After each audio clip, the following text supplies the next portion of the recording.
What's good, Internet? My name is attackslug, and welcome back to day 2 of my 2016 Game of the Year videos. This video today is focused on retail games, aka games in boxes, physical media. If you got it from a store, or Amazon, or Gamefly, or whatever, it'll be on this list. Now then, this is always the video that people seem to get the most angry about, and I will remind you, much like yesterday, I'm just one guy here. I don't have an editorial staff. This is a one-man operation. I'm the one-man band! Woo! Yeah! And as such, these are my top 10 games that I actually had time to play in 2016. Now, I played my fair share of visual novels in 2016, and Root Letter was one of the better ones. Perhaps most notable for being the first visual novel that I can recall that was announced for a Western localized release when they announced the game. I thought that Root Letter certainly did a pretty good job with the story that it had to tell. Now, story aside, the gameplay is kind of a weird mishmash of some Phoenix Wright stuff and some Danganronpa stuff, and it doesn't quite hit the highs that either of those other two series do, but what it does do exceptionally well is give you a sense of time and place. As you go on your way investigating this murder mystery, you really get this sense of environment that a lot of other games could really take notes from in how to visually communicate a sense of space. Otherwise, it was a pretty bog standard visual novel, and if you are down for playing one of those and you want to buy one in a box, either on the Vita or the PS4, Root Letter's pretty good. Where do I even start with The Last Guardian? It's been almost a decade, and guess what? The Last Guardian actually came out in 2016. And I suppose the real question after all that time, after all that development hell, would be, is the game any good and is it worth playing? And it's kind of a yes and no type deal. Certainly, I think they have succeeded in creating a creature that, while it is fantastical, it is also incredibly believable and lifelike. But that is both to its benefit and its detriment. Basically, you're spending 10 hours babysitting a giant cat who doesn't always want to do what you need to do. So I'd say The Last Guardian is a game you're going to want to play through once. The experience, the overall experience, when it is triumphant, it is one of the best games of the year. But the actual act of controlling it and communicating with it is so overwhelmingly frustrating, you're not going to want to play it more than once. That being said, overall, the good did outweigh the bad enough to get it on my Game of the Year list, just barely. I don't know what Ueda does after this game, and hopefully it won't take another 10 years. But I will note, the only reason I'm not complaining about the frame rate is because I played it on a PS4 Pro on a 1080p TV, and it runs pretty solid there. Now, I'm sure that Uncharted 4 seems like a given for any 2016 Game of the Year list, and perhaps some of you are wondering, why wasn't it any higher on your list? And obviously, it is a technical masterpiece, it is a marvel of video game engineering, but a lot of the time it felt more like I'm watching a movie than playing a game. Like I'm playing a climbing simulator instead of a game that I want to interact more with. The set-piece action was big and bombastic, and yes, I did enjoy the story, having played through the first 3 Uncharted games just this year, so I was happy to see the Nathan Drake story get wrapped up in this game. And considering they just announced some DLC, we have not seen the last of the Uncharted franchise. But taking all the parts as a whole, it does feel a lot of the time like Naughty Dog is more interested in making movies than they are in making video games. And there isn't anything wrong with that.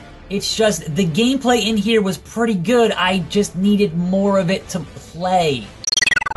One of the more unexpected surprises of the year for me was Watch Dogs 2. Certainly, I was super excited before Watch Dogs 1 came out, and then I played it. And Watch Dogs 2 does away with the glum, Chicago, dreary, drab game world and brings you to bright and sunny San Francisco, and all for the better. This was the first open world game I've actually seen the ending to and the ending credits in quite some time. It was overall enjoyable. I even liked the characters. And I thought from those initial trailers, I would fucking hate those characters. As someone who actually has friends deeply entrenched in hacker culture, they were surprisingly respectful of the whole thing. They had my nerdcore homeboys dual core on the soundtrack, and they created a big fun world to screw around with, which is all I can really ask for in a third-person open world game. If you were burned out on Watch Dogs 1 and you are skeptical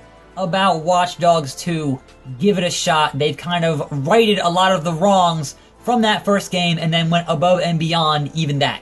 Now, some of that overall plot stuff might have hit a bit too close to home considering all the events that took place this year in the real world, but that does not detract from the fun that I had. And this might be one of the very few games that I felt kind of got internet culture pretty spot on.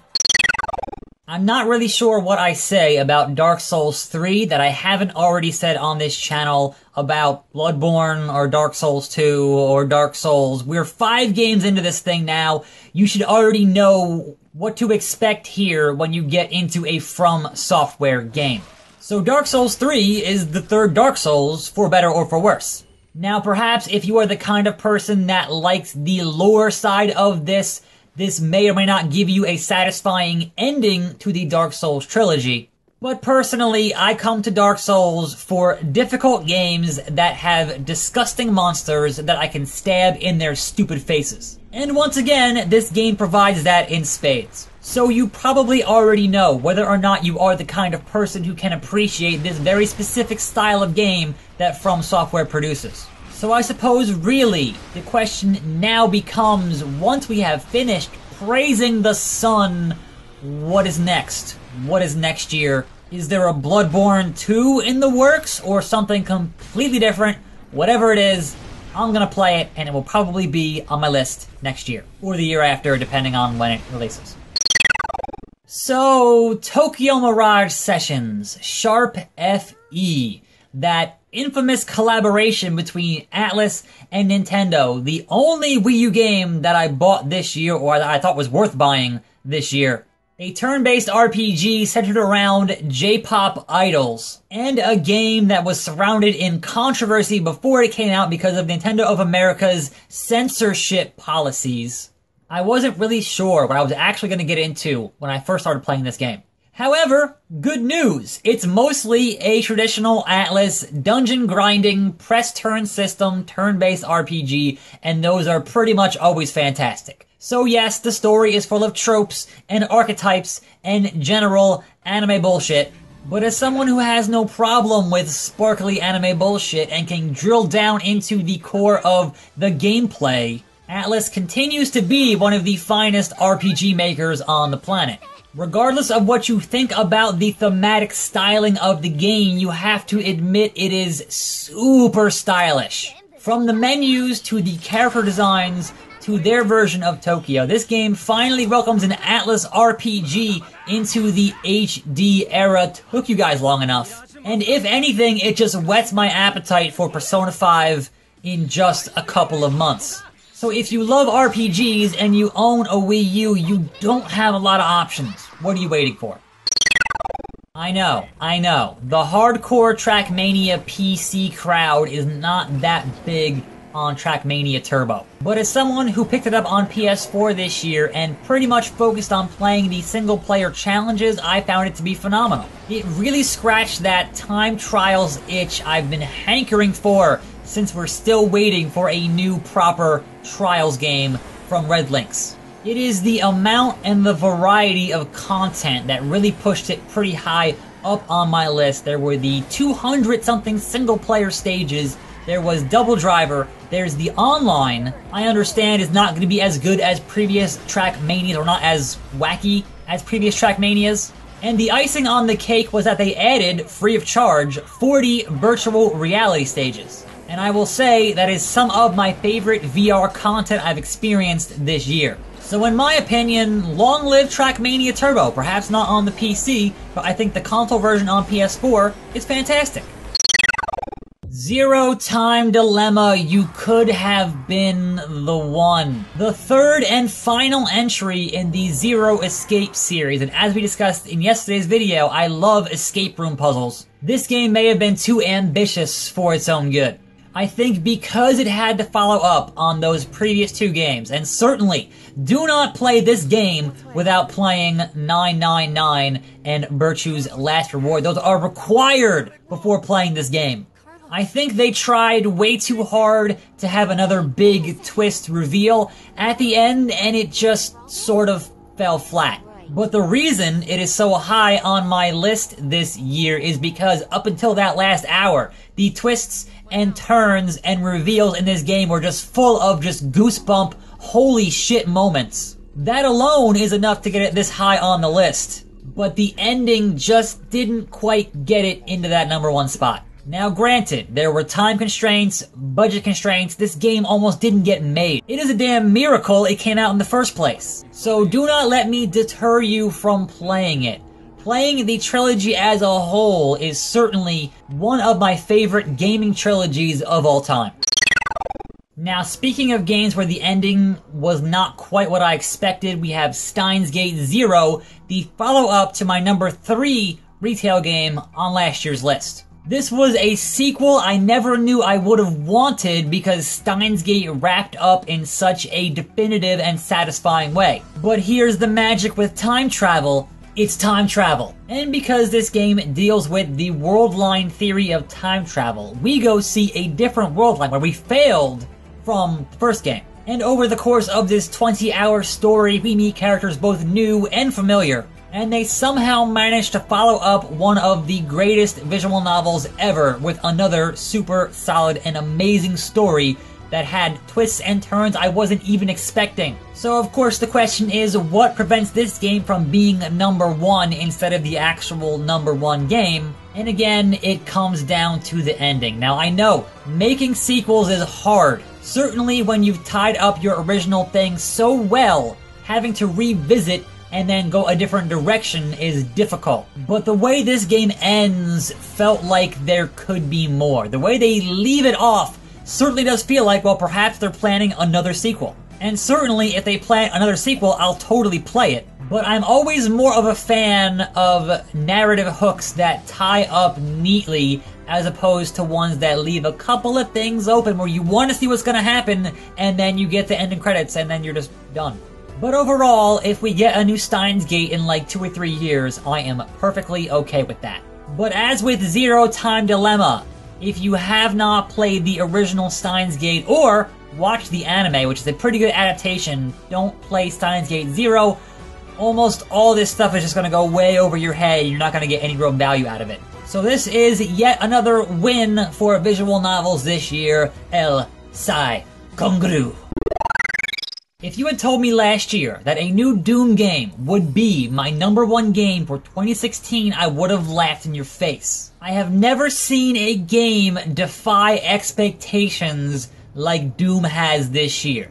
Think of it this way. The last Doom game was Doom 3, and that was kinda, not really a Doom game. The last game that id Software put out was Rage, and that game, while technically impressive, was just kind of boring to play. They had a multiplayer beta that was just kind of mediocre and whatever, and they didn't send out any review copies before the game released. Everyone, including me, expected the worst.